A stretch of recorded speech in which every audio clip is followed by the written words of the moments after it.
STACEY KIRK Last updated 0500, October 1, 2017. A man happy to have his party back in Parliament, but Greens leader James Shaw holds more power than his party will allow him to wield. Opinion: there is no way the Greens can work with National. Get that out of your head right now. They should, and the reasons they won't work with National are getting flimsier by the day. But they won't. It's a matter that strikes too close to the heart of too many of their base, and for that reason, they simply can't. Green Party leader James Shaw talks possible coalition partners to above the fray for their own good. However, they won't even play the first trick to let New Zealand First Leader Winston Peters know he doesn't actually hold all the cards. The Greens are refusing to pick up their hand. Read more: the Green Party also hold the balance of power, but they don't seem to want it. Green Party announces coalition negotiating team. National wants conversation with Greens. Official talks yet to begin. The Greens made it back to Parliament by the skin of their teeth, and perhaps fear a further weakening of their position. National leader Bill English is not opposed to talking with the Green Party, although no open overtures will be made to them. It's accepted within National that the Greens would have to have a massive change in position for discussions to occur. But they are at ground zero and are perhaps in no better position than they will ever be to decide where they should start plucking voters from. The allure of pulling the party to the center-right must surely be hanging in the minds of some senior Greens. And the thinking in senior National Party circles is that everyone will be talking about environmental issues at the next election. National leader Bill English talks coalition partners.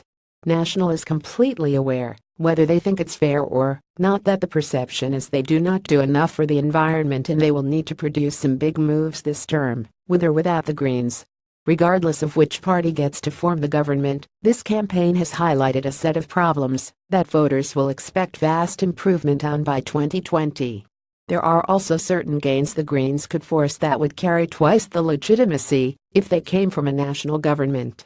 New Zealand First Leader Winston Peters holds all the cards, but it doesn't necessarily have to be that way. The Greens are leaving him totally unchecked. Their pollution tax on nitrates in rivers would be in for a bloody and protracted battle against farmers, should Labour throw the Greens that bone. But if National moved to tax farmers on pollution, game over. The jig is up and the Greens would have forced it. On election night, Shaw, under considerable duress from reporters, conceded it could happen at a stretch. But National would, in his words, have to make some pretty massive concessions. Well, National Party pollster David Farrar has speculated on what the Greens could potentially get from National in an abstention deal purely for their vote on confidence and supply. That could buy the Greens $1 billion over 10 years for cycleways, their levy on nitrate pollution, a South Taranaki whale sanctuary, a levy on plastic bags, an accelerated timetable for rail to Auckland Airport, doubling the funding for the Department of Conservation, and still find another $65 million a year for the Predator-Free New Zealand initiative. It doesn't end there. Stricter water quality standards to ensure 70% of New Zealand's water were lifted to excellent status, a commitment to double the reduction of children in poverty from 50,000 to 100,000, and to double the reduction target for greenhouse gas emissions by 2030 from 11% to 22%. Farrar is so far up in National that's not speculation, that's an opening offer. For all their dancing around each other, National is serious when it says it would be happy to talk to the Greens. But it's also serious when it says it knows it has to make big environmental moves regardless. If the Greens are serious about putting the environment above politics and the long-term rebuild of the party, they really should listen.